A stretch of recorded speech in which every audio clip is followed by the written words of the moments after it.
हाँ, तो जय हिंद दोस्तों। चलिए शुरू करते हैं क्लास 10 भारत में राष्ट्रवाद। जो सोशल साइंस हिस्ट्री का जो चैप्टर सेकंड है वो है भारत में राष्ट्रवाद। तो चलिए देख लेते हैं।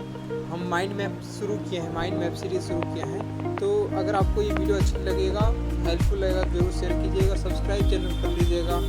चलिए शुरू करते हैं बिना टाइम वेस्ट किए हुए। तो चलिए शुरू करते हैं।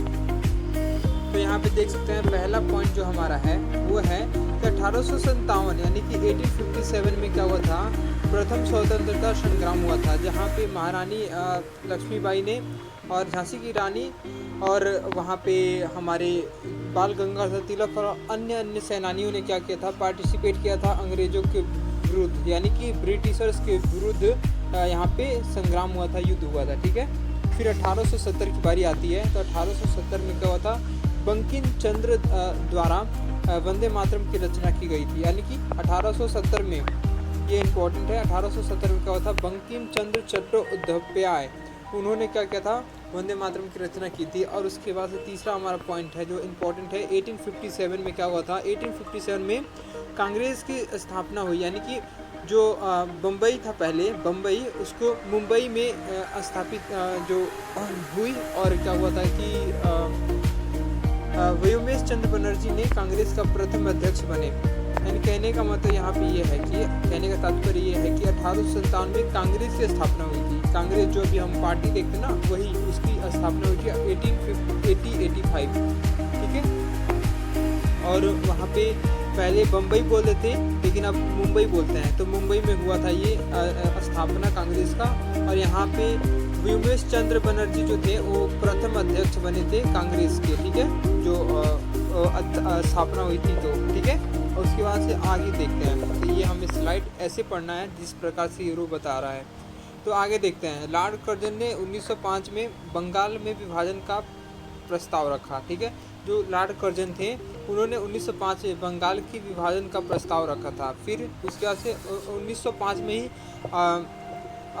रविंद्रनाथ टैगोर ने भारत माता का चित्र बनाया था। ठीक है। और उसके बाद से आगे इसी प्रकार क्रम बढ़ता गया। और 1906 में आगा खां एवं नवाब सलीम मुल्ला ने मुस्लिम लीग की स्थापना की। अब देखिए ये इम्पोर्टेंट है, 1906 यानी कि 1906 में क्या हुआ था कि आगा खां और नवाब, यहाँ पे लिखा है ना, नवाब सलीमुल्लाह ने क्या किया था, मुस्लिम लीग की स्थापना की थी। यहाँ पे मुस्लिम लीग का मतलब समझ लेते हैं। तो मुस्लिम लीग का मतलब है कि वहाँ के ये मेन पार्टी के लीडर बन गए थे। ठीक है। उसके बाद से आगे देखते हैं। तो इसी प्रकार इसी क्रम में आगे बढ़ते हुए हम ये देख लेते हैं 1907 में क्या हुआ था। तो 1907 में कांग्रेस का विभाजन नरम दल और गर्म दल में हुआ था। अब देखिए नरम दल में कौन थे, तो महात्मा गांधी नरम दल के थे। देखिए नरम दल का मतलब क्या है, अभिप्राय क्या है। नरम दल कहने का अभिप्राय यही है कि वो मतलब ज़्यादा लड़ाई झगड़ा झंझट ये नहीं चाहते थे। वो चाहते थे कि हमें आसानी से आज़ादी मिल जाए। वहीं पे गर्म दल कौन थे, तो हमारे जो यंग लीडर्स थे, यंग मतलब जवान, जो मतलब एकदम हट्टे कट्टे लोग थे, जैसे कि सुभाष चंद्र बोस, चंद्रशेखर आज़ाद, ये बड़े बड़े दिग्गज जो गर्म दल के थे। वो चाहते थे कि हमें लड़ाई करना है तो लड़ाई करके भी हम अपना स्वतंत्रता ले सकते हैं। तो आई होप आप समझ गए होंगे। इसी प्रकार आगे बढ़ते हैं।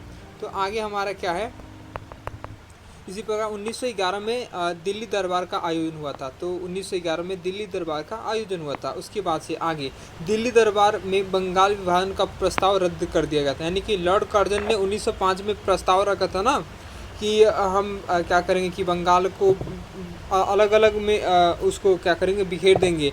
तो वहाँ पे 1911 में जब दिल्ली दरबार लगा था तो उसमें विभाजन को रद्द कर दिया गया था। यानी कि लॉर्ड कर्जन का जो प्रस्ताव था उसको मतलब हटा दिया गया था। ठीक है। उसके बाद देखते हैं आगे। तो दिल्ली दरबार में क्या हुआ कि दिल्ली दरबार में राजधानी कोलकाता से दिल्ली स्थानांतरित की गई थी। कब किया गया था, तो 1911 में। ठीक है। 1911 में पहले था अपने भारत देश का राजधानी कोलकाता, लेकिन फिर से उसको 1911 में दिल्ली कर दिया गया। ठीक है। उसके बाद से आगे देखते हैं। तो 1914 में प्रथम विश्व युद्ध का आरंभ हुआ था। तो ये सभी जानते हैं 1914 में वर्ल्ड वॉर फर्स्ट मतलब फर्स्ट वर्ल्ड वॉर हुआ था। ठीक है। उसी प्रकार 1915 में महात्मा गांधी स्वदेश वापसी आए, यानी कि जब साउथ अफ्रीका में गोरे काले का जो वहाँ पे आंदोलन हो रहा था, ठीक है।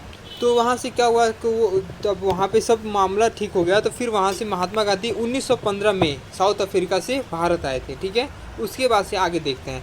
नेक्स्ट टॉपिक है हमारा 1917 में महात्मा गांधी ने नील कृषि के विरुद्ध चंपारण में आंदोलन किया। अब देख लेते हैं 1917 में महात्मा गांधी 1915 में महात्मा गांधी भारत आए। 1917 में महात्मा गांधी ने नील कृषि के विरुद्ध क्या किया, चंपारण में आंदोलन किया। और सबसे पहली बात तो ये है कि चंपारण है कहाँ, किस राज्य में, किस स्टेट में है। तो चंपारण किस स्टेट में है, बिहार में है चंपारण, ठीक है। चंपारण बिहार में है, तो उसको आप देख लीजिएगा, ठीक है। और इसको मैप में बहुत इंपॉर्टेंट है, आपको मालूम होना चाहिए कि बिहार कहाँ है और मतलब बिहार कहाँ है, ठीक है, इतना मालूम होना चाहिए। फिर उसके बाद से आगे देखते हैं 1917 में महात्मा गांधी ने गुजरात में खेड़ा जिले में किसानों के लिए सत्याग्रह किया, ठीक है। इसी प्रकार 1917 में महात्मा गांधी ने गुजरात के खेड़ा जिला, गुजरात कहाँ है ये मैप में आपको मालूम होना चाहिए, तो गुजरात कहाँ है उसका आप मालूम कर लीजिएगा। मैप में एक सीरीज़ लाऊंगा, मैप सीरीज़, तो वहाँ से आपको बता दिया जाएगा, ठीक है। उसके बाद से देखिए 1918 मैं बता देता हूँ यहाँ पे इम्पोर्टेंट, इस स्लाइड में ये 3 काम तो बहुत ज़रूरी है, ये आता ही आता है, हर साल आता है, ठीक है। और यहाँ पे एक और ये इम्पोर्टेंट है, मैं सर्कल कर दे रहा हूँ। और 1985 में जब मतलब क्या हो गया कि यहाँ पे ये भी इम्पोर्टेंट है, 1885 में मुंबई कांग्रेस की स्थापना हुई थी मुंबई में, ठीक है। वहाँ के प्रथम जो लीडर थे वो थे व्योमेश चंद्र बनर्जी, ठीक है। इसी प्रकार जो 1918 में क्या हुआ था, महात्मा गांधी ने गुजरात के अहमदाबाद में सूती कपड़ा मिल कारीगरों के लिए सत्याग्रह किया।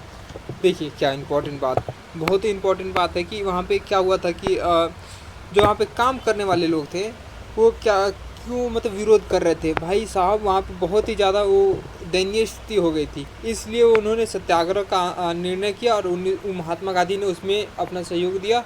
और 1918 में महात्मा गांधी ने गुजरात में अहमदाबाद सूती कपड़ा मिल के कारीगरों के लिए मिलकर सत्याग्रह किया। यानी सत्याग्रह का मतलब ही समझ लेते हैं। अब सत्याग्रह 3 बार आया हमारे यहाँ पे, ठीक है। यहाँ पे सत्याग्रह लिखा, यहाँ भी सत्याग्रह लिखा, यानी कि सत्याग्रह का मतलब होता है सत्य के लिए किया गया आग्रह, यानी कि सत्य के लिए किया गया आग्रह यानी कि प्रार्थना, ठीक है, मतलब सत्य के लिए खड़े होना, ठीक है, कुल मिला के ये बात है। उसके बाद से आगे देखते हैं।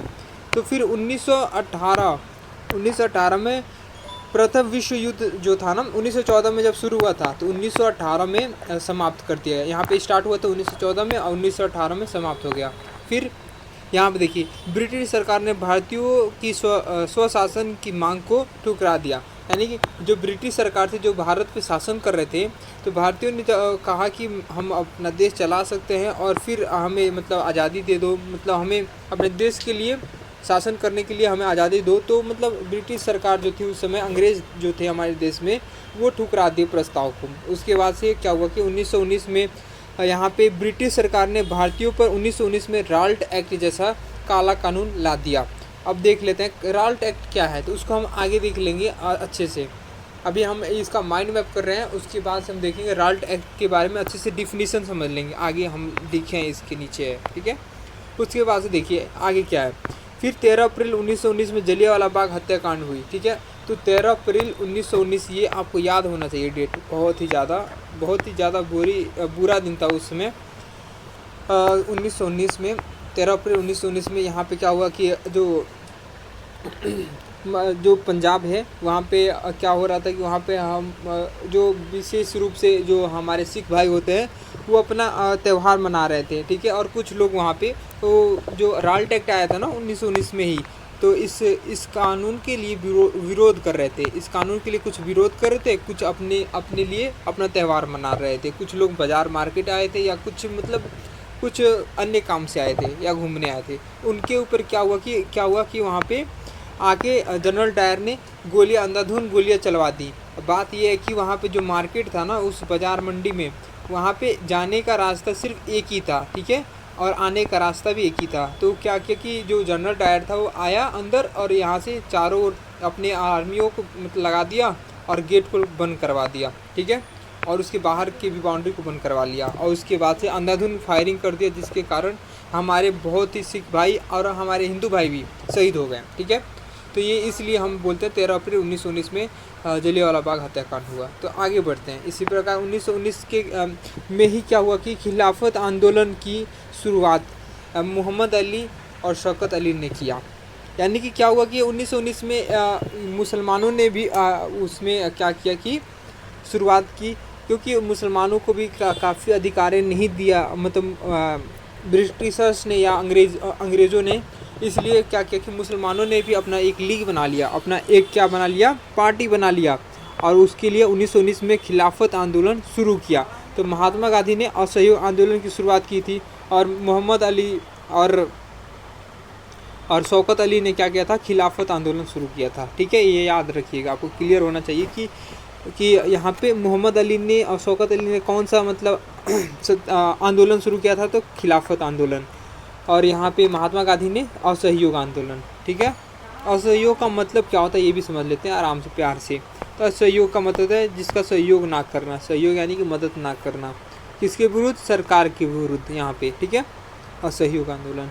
उसके बाद से 1922 में क्या हुआ था, तो 1922 में चौरी चौरा कांड हुआ था, जिसके खिलाफ महात्मा गांधी ने असहयोग आंदोलन वापस ले लिया। क्या हुआ कि बहुत सी भीड़ जो थी ना गोरखपुर में, वो क्या हुई कि अपना मार्च कर रही थी, क्योंकि क्या हुआ था वहाँ पे उनको मतलब टैक्स ज़्यादा भरने के लिए उनको किया जा रहा था, ज़बरदस्ती किया जा रहा था, या आर्मी में ज़बरदस्ती उनको शामिल किया जा रहा था, और अन्य चीज़ें जो थी अंग्रेज़ों के द्वारा जो दोगलापन था उनका, उसके कारण ये जो कांड हुआ था। इसलिए वहाँ पे भीड़ गुस्सा हुई थी और उसके लिए मार्च कर रही थी।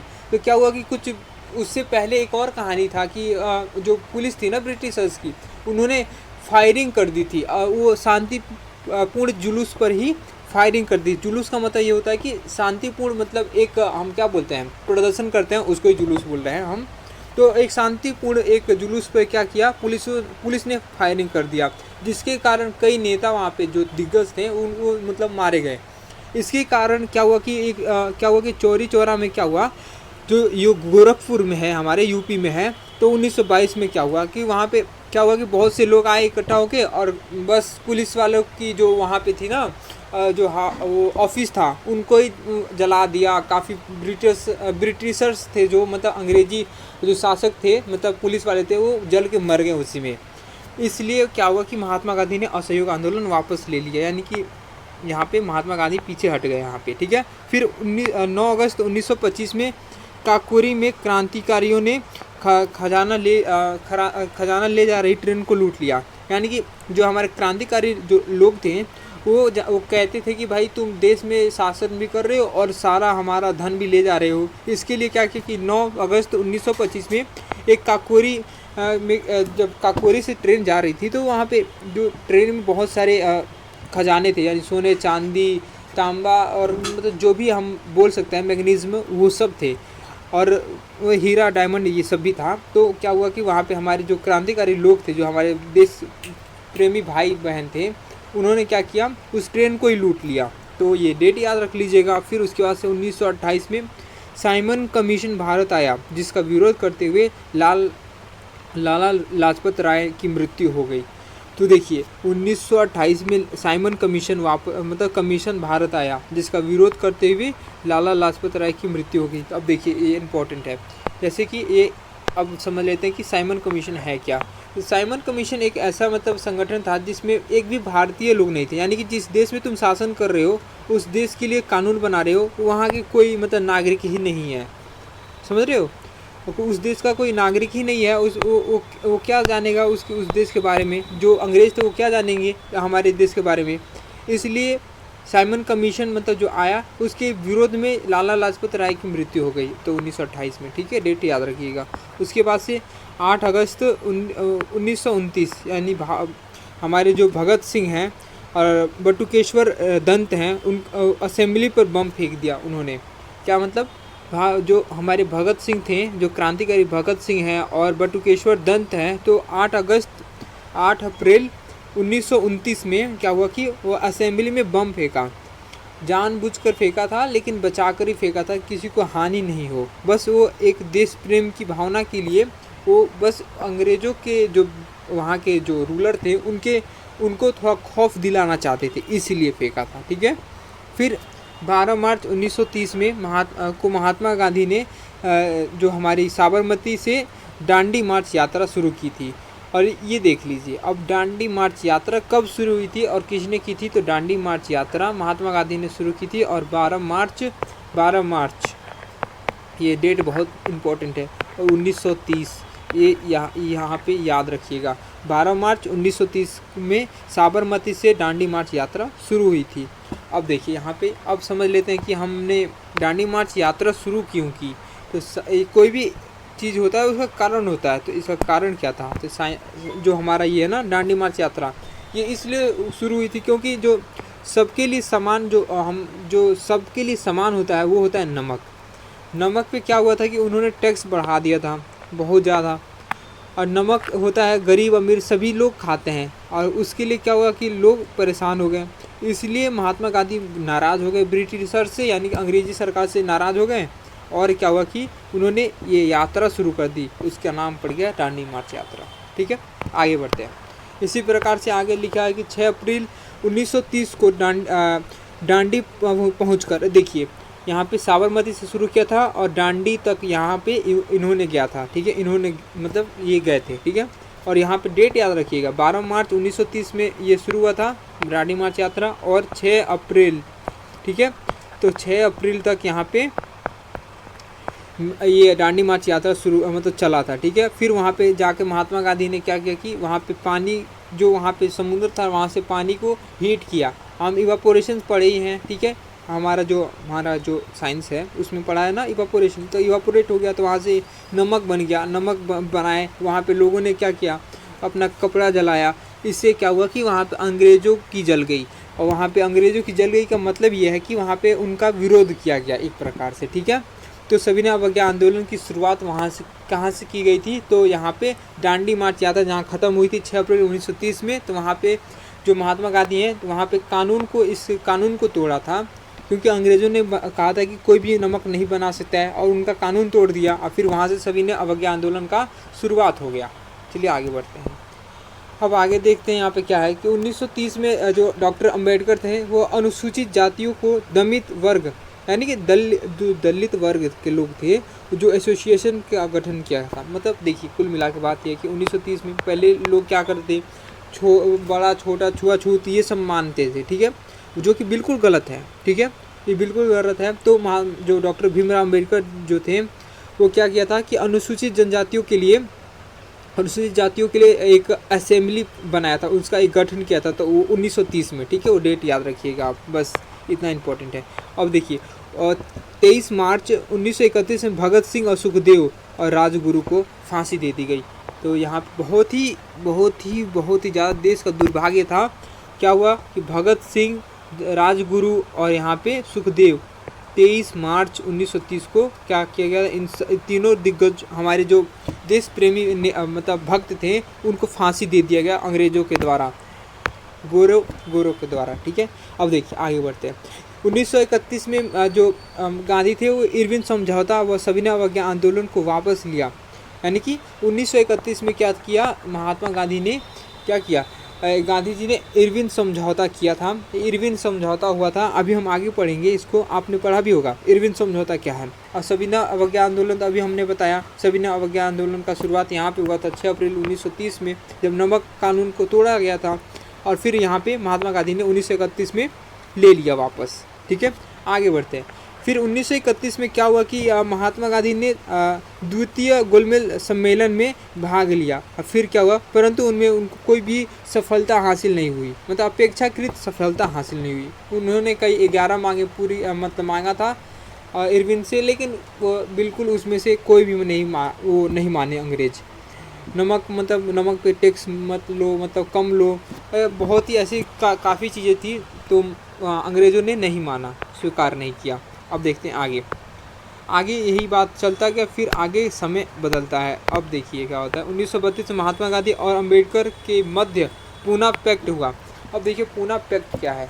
पूना पैक्ट का मतलब यहाँ पे है कि जो पहले के लोग थे ना, वो छुआछूत मानते थे, और तो बड़ा छोटा ऊंचा नीच मानते थे, ठीक है।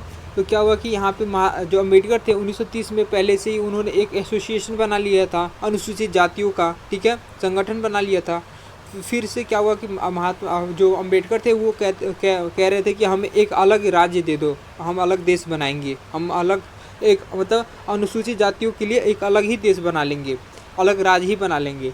तो इसलिए महात्मा गांधी बिल्कुल इसके विरोध में थे। तो इसलिए उन्होंने क्या किया, उसका मतलब विरोध किया, उन्होंने खाना पीना छोड़ दिया। इसलिए वो सोच महात्मा अम्बेडकर जी ने सोचा कि कहीं इसके चक्कर में महात्मा गांधी कहीं मर ना जाएं, इसलिए उन्होंने मतलब सभी ने समझौता किया और फिर पूना पैक्ट वहाँ पे हुआ। तो 1932 में पूना पैक्ट हुआ था, ठीक है, तो याद रखिएगा, महात्मा गांधी और डॉक्टर भीमराव अंबेडकर जी के द्वारा। फिर 1933 में चौधरी रहमान अली ने सर्वप्रथम पाकिस्तान का विचार सामने रखा। अब देखिए यहाँ पाकिस्तान यानी जो हमारा बेटा है उसका जन्म कहाँ हुआ था, 1933 में पहली बार वहाँ पे एक प्रस्ताव रखा हुआ था। किसने रखा था? चौधरी रहमत अली ने मतलब रखा था।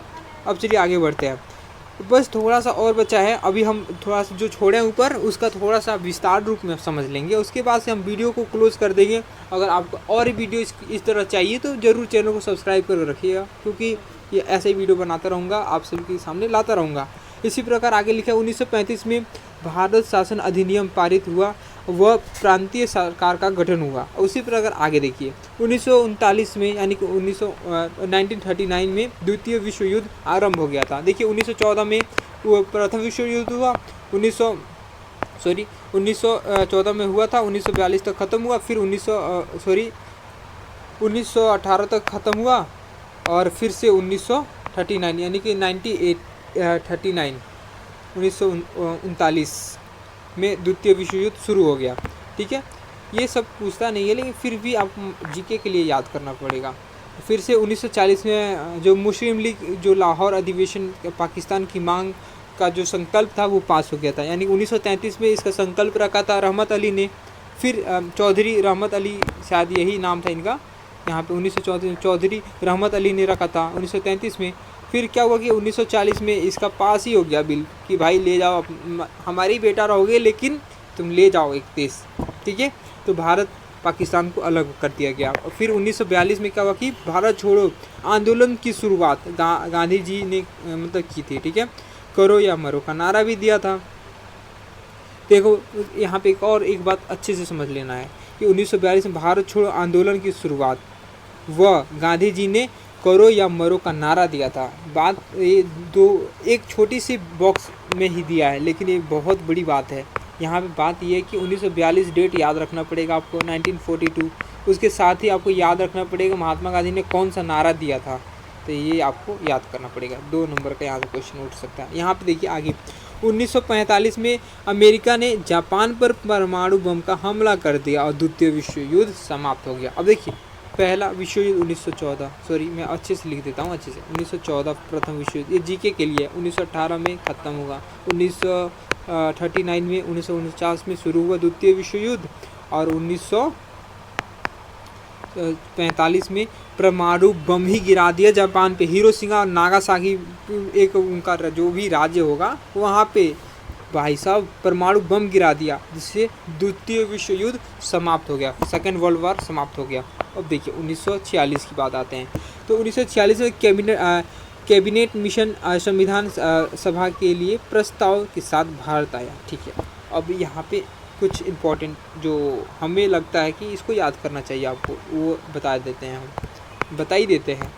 तो 15 अगस्त 1947 भारत आज़ाद हुआ, चलिए बिल्कुल अच्छी बात। उसके बाद भारत आज़ाद हुआ, तब ब्रिटिश के मतलब जो प्राइम मिनिस्टर थे उस समय, जो ब्रिटिश के अंग्रेज़ों के जो प्रधानमंत्री थे वो भारत आए थे, क्लाइमेट इटली थे, ठीक है उस समय। और फिर उसके बाद से जो दूसरा इम्पोर्टेंट वो सुभाष चंद्र बोस है, वो उन्होंने एक नारा दिया था। और अभी हाल ही में हम लोगों ने सुभाष चंद्र बोस का स्कूल में भी नाम सुना होगा, ठीक है। तो वहाँ पे सर ने भी स्कूल में नारा दिया था, चलो दिल्ली चलो, तुम मुझे खून दो मैं तुम्हें आज़ादी दूंगा। ये नारा किसने दिया था? तो सुभाष चंद्र बोस जी ने दिया था। MCQ में 1 नंबर का क्वेश्चन है ये। बाल गंगाधर तिलक स्वराज मेरा जन्मसिद्ध अधिकार है और मैं इसे लेकर रहूँगा, ये भी नारा दिया था। तो ये भी आप MCQ के लिए इम्पोर्टेंट है। अब देखिए राम प्रसाद बिस्मिल ने सरफिरोज़ी की तमन्ना अब हमारे दिल में है, देखना है जोर कितना बाजुए कातिल में है। इसका नारा दिया था राम प्रसाद बिस्मिल ने, ठीक है। और फिर देखिए भगत सिंह ने इनकलाब जिंदाबाद का नारा दिया था। आजकल हम बहुत ज़्यादा बोलते हैं ना इनकलाब जिंदाबाद, तो इन्होंने नारा दिया था भगत सिंह जी ने।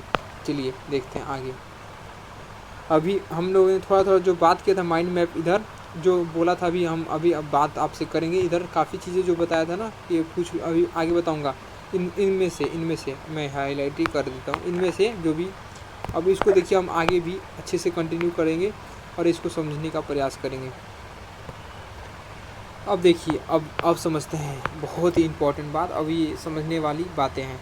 अब समझते हैं राष्ट्रवाद क्या है, राष्ट्रवाद किसे कहते हैं। अब ये इम्पोर्टेंट क्वेश्चन आता है 5 नंबर में या 3 नंबर में या 1 नंबर में, MCQ ही मान लो, क्या दिक्कत। अब देखते हैं आगे राष्ट्रवाद का अर्थ क्या है। तो अपने राष्ट्र के प्रति, अपने देश के प्रति प्रेम की भावना, एकता की भावना तथा एक समान चेतना राष्ट्रवाद कहलाती है। यानी कि हम सभी एक हैं। यानी कि मान लो ये इंडिया है, ठीक है, इंडिया है, यहाँ पे पाकिस्तान है, ठीक है। इंडिया पाकिस्तान अगर इंडिया पर हमला कर दे तो हम सभी हिंदू मुस्लिम सिख ईसाई सभी लोग एक साथ खड़े हो जाएंगे ना अपने देश के लिए। इसको ही हम राष्ट्रवाद कहते हैं सिंपल सी भाषा में। यानी कि एकता की भावना हो, हम सब एक समान हैं भावना हो, और मतलब राष्ट्र के प्रति प्रेम लिखा है ना, प्रेम की भावना, ये सब राष्ट्रवाद कहलाता है। और भी देख लेते हैं। बात ये है कि यहाँ पे लिखा है कि यह लोग समान ऐतिहासिक, राजनीतिक और सांस्कृतिक विरासत साझा करते हैं आपस में, ठीक है। जो भारत में काफ़ी सारी विरासतें हैं सांस्कृतिक, वो सभी चीज़ें राष्ट्रवाद कहलाएंगी। और कई बार लोग विभिन्न भाषाई समूह के हो सकते हैं जैसे भारत, लेकिन राष्ट्र के प्रति प्रेम एक सूत्र में बांधे रखता है। यानी कि हम भारतीय क्या हैं, एक अच्छा उदाहरण देते हैं हम कि हमारा भाषा अलग है, हिंदी है, इंग्लिश है, उर्दू है, फारसी है, संस्कृत है, अन्य चीज़ें हैं। अभी हमारे पूरे संविधान में 22 भाषाएं हैं जो अभी लिखी हैं, ठीक है। मतलब वो उसमें आप कोई भी पेपर दे सकते हैं, ठीक है, बड़ा सरकारी एग्ज़ाम। 22 भाषाएं, सोचिए बहुत डाइवर्सिटी है ना, बहुत ज़्यादा। तो ये भारत में ही ऐसा हो सकता है कि ऐसा मतलब बहुत ज़्यादा भाषाई लोग एक साथ रहते हैं और वो भी प्रेम पूर्वक रहते हैं। आगे देखते हैं। तो राष्ट्रवाद को जन्म देने वाले कारक क्या है। तो यूरोप में राष्ट्र राज्यों का उदय से जुड़ा हुआ है। फिर भारत, वियतनाम और जैसे उपनिवेश में, यानी कि उपनिवेशवाद विरोधी आंदोलन में जुड़ा है। अभी हम इसको आराम से देखते हैं, तसल्ली से देखते हैं। अब देखते हैं अच्छे से, अब इसको पढ़ते हैं। राष्ट्रवाद का जन्म देने की कारक क्या है। कारक याद रखिए। अब देखिए, एक है यूरोप, एक है भारत, वियतनाम जैसे उपनिवेशों में। यानी कि यूरोप में क्या होता है कि राष्ट्र राज्यों और का उदय से जुड़ा हुआ है। यानी कि राष्ट्र क्या है, राज्यों के उदय से जुड़ा हुआ है। यहाँ पे अपने इंडिया की बात है तो वहाँ पे उपनिवेशवाद विरोधी आंदोलन से जुड़ा हुआ है। यानी कि हमारी आम जनता से जुड़ा हुआ है, जो क्या कर सकते हैं, आंदोलन करके क्या कर सकते हैं, अपना अधिकार प्राप्त कर सकते हैं। बात ये है, हम छोटे छोटे लोग बहुत बड़े काम कर देंगे, इस प्रकार से आप समझ सकते हैं। और आगे देखते हैं। प्रथम विश्व युद्ध जो है वो उसका मतलब उसके साथ ही हमारा जो खिलाफत आंदोलन है और सहयोग आंदोलन है, जो हमने अभी आसान मतलब थोड़ा थोड़ा जो हिंट दिया था, और अब यहाँ पे वो पूरी तरह से समझ लेंगे। जैसे कि यहाँ पे लिखा है ना प्रथम विश्व युद्ध, प्रथम विश्व युद्ध के साथ ही कुछ और भी लिखा है यहाँ पे। आप देखिए यहाँ पे क्या लिखा है कि भारत का प्रभाव और युद्ध के पश्चात परिस्थितियाँ। अब 5 नंबर में आप क्वेश्चन ही पूछ लेगा। जो प्रथम विश्व युद्ध था तो भारत पे क्या प्रभाव पड़ा, और जो युद्ध हो गया उसके बाद से भारत की परिस्थिति पे क्या प्रभाव पड़ा। तो ये आपको लग रहा होगा ये थोड़ा सरल है, लेकिन ये बहुत ही इम्पोर्टेंट है। इसको अगर ये 5 पॉइंट आप लिख देते हैं तो इसमें से आपको 4 नंबर मिल जाएंगे, या 3.5 नंबर तो आपको निश्चित रूप से मिल जाएंगे। लेकिन इसको 5 पॉइंट या 5 नंबर कैसे लाएँ, इसके लिए मैं एक अलग टॉपिक पे वीडियो बनाऊंगा कि कैसे मैंने लिखा था तो मेरे को अच्छा नंबर आया था 95 नंबर, ठीक है, इस सब्जेक्ट में। तो आपको अच्छे से बताऊंगा भी, ठीक है।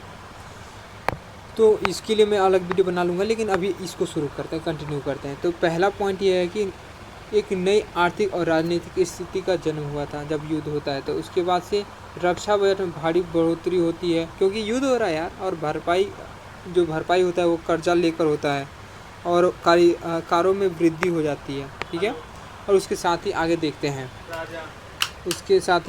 हैं कि सीमा शुल्क बढ़ा दिया गया और आयात शुरू किया गया, आयकर शुरू किया, यानी टैक्स जो है वो शुरू कर दिया गया।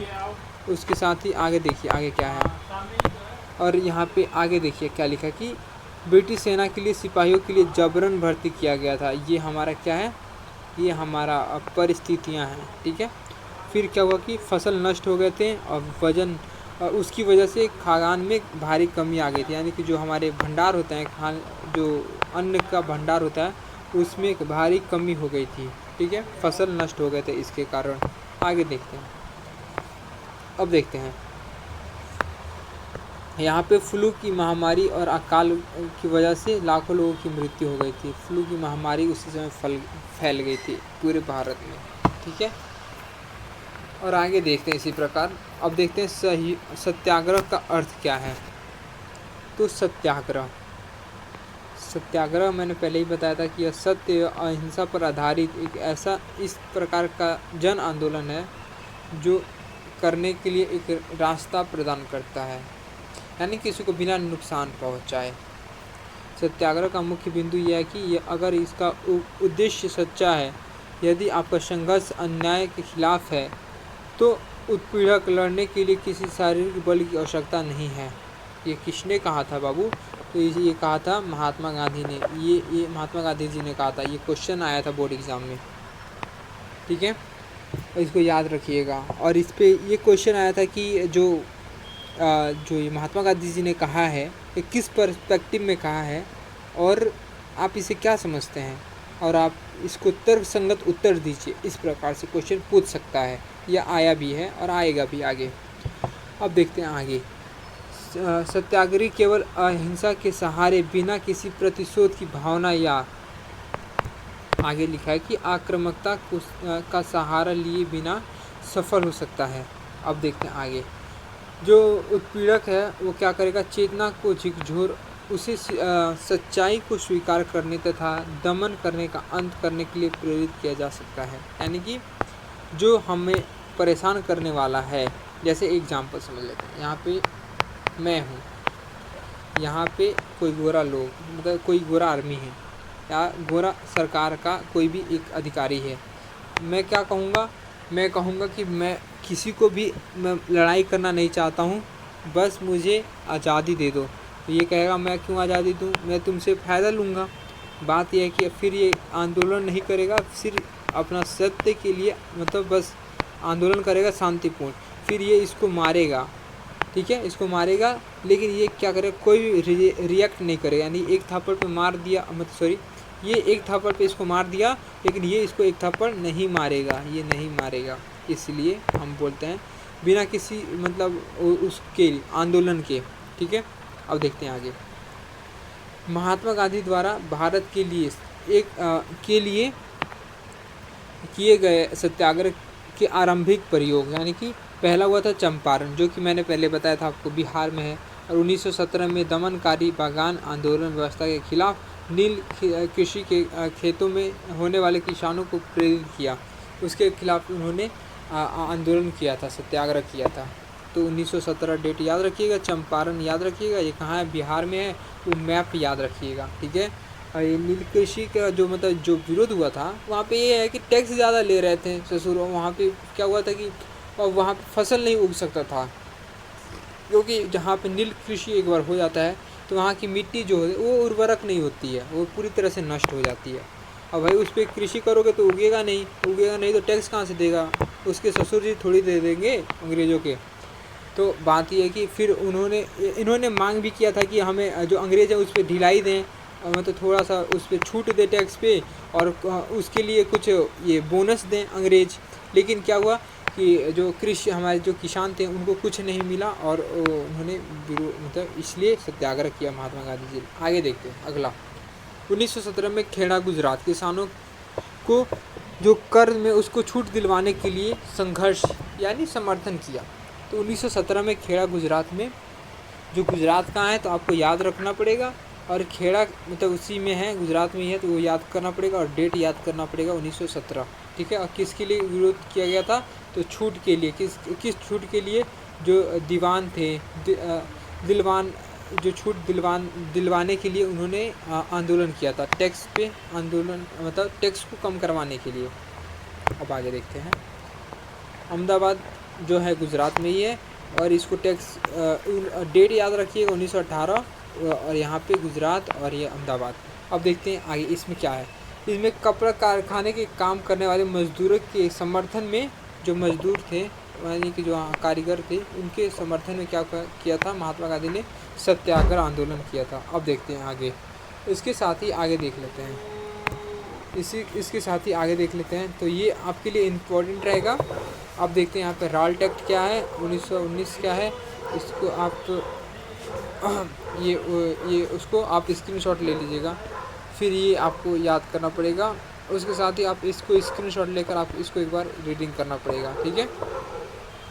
तो ये आप ये स्क्रीनशॉट ले लीजिए, इसको याद कर लीजिएगा, और कुछ इंपॉर्टेंट बिंदु है इसको याद कर लीजिएगा। अभी बहुत टाइम है। फिर अगर आप डिमांड करेंगे तो बिल्कुल आपके लिए एक नया वीडियो बनाया जाएगा, इसके साथ ही बनाया जाएगा। ठीक है। और सारे को मर्ज करके एक वीडियो बना दिया जाएगा, जिससे आपको बहुत ही ज़्यादा हेल्प मिले। ठीक है। बोनस पॉइंट आपको बहुत ज़्यादा मिलेगा। और ये आप ज़रूर इसको क्या कीजिएगा, इसको स्क्रीनशॉट ले लीजिएगा या वीडियो को पॉज करके इसको पढ़ लीजिएगा। ठीक है। फिर ये आपका कुछ इंपॉर्टेंट क्वेश्चन है, इसको आप याद कर लीजिएगा। जब तक मिलते हैं नेक्स्ट वीडियो में, तब तक के लिए जय हिंद।